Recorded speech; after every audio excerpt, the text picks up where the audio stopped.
अगर आप morning time में मेरा व्लॉग देख रहे हैं और आपने अभी तक अपने घर की सफाई नहीं की, तो फिर ये वीडियो आपके लिए बहुत ही मोटिवेशनल होने वाली है। तो वीडियो को आपने एंड तक लाजमी देखना है, क्योंकि वीडियो देखने के बाद आप इतना मोटिवेट हो जाएंगे कि आप भी अपने घर की सफाई करना स्टार्ट हो जाएंगे। अस्सलाम वालेकुम my YouTube family, welcome to my channel Zia Saad vlogs. Hope you are fine. अल्हम्दुलिल्लाह I am also fine. Now start our vlog. वैसे तो मैं अपने घर की सारी जो मेरी रूटीन है वो आपके साथ पूरे दिन की शेयर नहीं कर सकती, क्योंकि आपको पता है कि मैं सुबह का नाश्ता वगैरह बनाने के बाद किचन का काम करने के बाद चली जाती हूँ school, because I am a teacher. And उसके बाद वापस आकर फिर इतनी अफरा तफरी होती है कि दिन का जो टाइम है ना, उसमें तो मैं कोई शेयरिंग आपके साथ नहीं कर सकती, मीन्स कि मैं कोई क्लिप वगैरह नहीं ले पाती। तो आज जो है वो संडे है और छुट्टी का दिन है, तो मैंने सोचा कि क्यों ना मैं अपनी सारी रूटीन अपनी ऑडियंस के साथ शेयर करूं। तो यहाँ पर ना खाने के बाद मैंने सबसे पहला जो काम किया, मैंने चूल्हा साफ़ किया। और जब भी मैं चूल्हा साफ़ करती हूँ, यानी संडे को ना, मैं चूल्हे की डीप क्लीनिंग करती हूँ। तो मैं पहले ना एक कपड़ा लेकर चूल्हे के ऊपर जितने भी फूड पार्टिकल्स गिरे होते हैं ना, वो सारे साफ़ कर लेती हूँ। उसके ऊपर जो डस्ट जो कुछ भी है ना, वो सब साफ़ हो जाता है। तो उसके बाद ना, जो मैंने अपने घर में होममेड लिक्विड बनाया हुआ है, मैं उसको डाल देती हूँ। और उसके डालने के बाद फिर मैं कपड़े के साथ अच्छी तरह से उसको साफ़ करती हूँ। अच्छा, यहाँ पर ना मैं वही कपड़ा जो है वो यूज़ नहीं करती। ये अभी ना सम टाइम में ऐसे होता है कि अगर कपड़ा साइज़ में बड़ा हो तो एक तरफ से मैं उसको पहले साफ़ करती हूँ और फिर दूसरी तरफ से ना मैं लिक्विड गिराने के बाद साफ़ करती हूँ। लेकिन अगर जो कपड़े का पीस है वो छोटा हो तो फिर ना मैं कपड़े को चेंज कर देती हूँ। और यहाँ पर ना मैंने किचन के नैपकिन्स जो है, आपको पता है कि मैं जो पुराने कपड़े होते हैं उन्हीं से बनाती हूँ। तो फिर बच्चों की शर्ट्स या इस तरह की एक ही कलर की होती हैं ना, तो उसकी मैं छोटी छोटी नैपकिन्स बनाकर नैपकिन बॉक्स में डाल देती हूँ। और अपना नैपकिन बॉक्स भी मैंने आपके साथ शेयर किया हुआ है, मैंने खुद ही घर में DIY करके बनाया था। यकीन कर, इतनी सहूलत होती है ना जब आपके पास पूरा नैपकिन बॉक्स हो।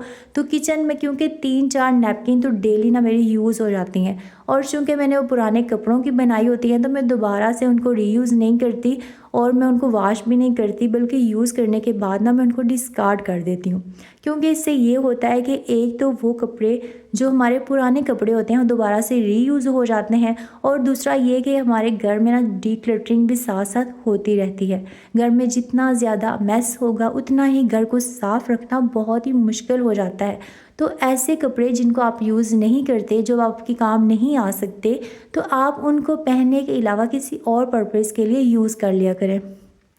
तो स्टोव वगैरह क्लीन करने के बाद ना मैं चली गई थी सिंक के एरिया की तरफ, क्योंकि हमारे किचन में दो चीज़ें डेली जो है वो हमें साफ़ करनी पड़ती हैं। एक हमारा जो स्टोव होता है और दूसरा हमारा जो सिंक एरिया होता है, जहाँ पर हमारे 3 टाइम के बर्तन जो है वो हमें वॉश करने पड़ते हैं, और स्टोव जहाँ पर हमें तीनों टाइम खाना बनाना पड़ता है।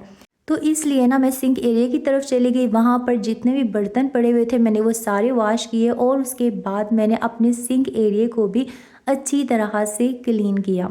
अगर मैं सिंक एरिया को डेली क्लीन करूं तो फिर मैं उसी होममेड लिक्विड के साथ उसको वॉश कर देती हूं, लेकिन जब मुझे 2-3 दिन गुजर जाए मैं इसको वॉश ना कर सकूं बिज़ी होने की वजह से, तो फिर मैं सर्फ जो है ना वो बहुत सारा उसमें सर्फ डालकर उससे साफ़ करती हूँ। और उसके बाद ना वीक में एक दिन मैं लेमन के ऊपर बेकिंग सोडा डालकर उससे भी अपने सिंक एरिया को अच्छी तरह से क्लीन करती हूँ।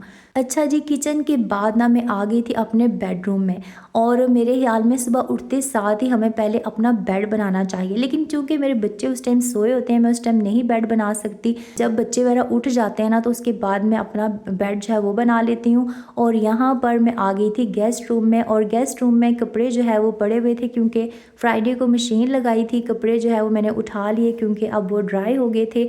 और अब यहाँ पर ना मैं गेस्ट रूम की जो सफाई है वो कर रही हूँ। अच्छा, पहले ना जब मैं बेडरूम में सफाई कर रही थी तो मैंने दूसरा जो फूल झाड़ू होता है ना उससे सफाई करने की कोशिश की, लेकिन यकीन जाने कि मुझे लगता है उससे बहुत देर से सफाई होती है, यानी बहुत टाइम आपका लग जाता है। मुझे शुरू से आदत है ये वाला झाड़ू इस्तेमाल करने की, तो मुझे ना फिर उससे नहीं लगा, तो मैं ना ये वाला झाड़ू फ़ौरन चेंज करके ले आई, क्योंकि इससे ना जल्दी जल्दी से आप झाड़ू जो है वो लगा लेती हैं।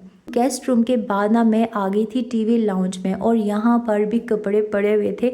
अब ये वो कपड़े हैं जो कि यूनिफॉर्म वगैरह मेरे बच्चे जो है वो डेली चेंज करते हैं, और चेंज करके ना तो वो यहाँ पर ऐसे रख देते हैं, फिर मुझे वो सारा समेटना पड़ता है। तो जब भी हमने किसी जगह की, किसी रूम की सफाई करनी हो, तो पहले हमें उस रूम में जितनी भी चीज़ें होती हैं ना, उन्हें ऑर्गेनाइज़ करना पड़ता है। अगर आपकी चीज़ें ऑर्गेनाइज़ नहीं हैं, लेकिन आप बेशक मोपिंग कर लें, झाड़ू लगा लें, आपका कमरा कभी भी साफ़ नहीं लग सकता। उसके बाद ना मैं आ गई थी नमाज़ वाले कमरे में, और यहाँ पर मैंने देखा मुझे जायनमाज़ जो है ना वो थोड़ी गंदी गंदी सी लग रही थी, यानी कि ठीक थी, लेकिन मैंने इसको काफ़ी दिनों से वॉश नहीं किया था। तो मैंने कहा वैसे भी अल्हम्दुलिल्लाह से रमज़ान मुबारक आने वाला है, तो मैं जायनमाज़ को चेंज कर देती हूँ, और दूसरी जायनमाज़ जो है वो मैंने वॉश करने के लिए रख दी।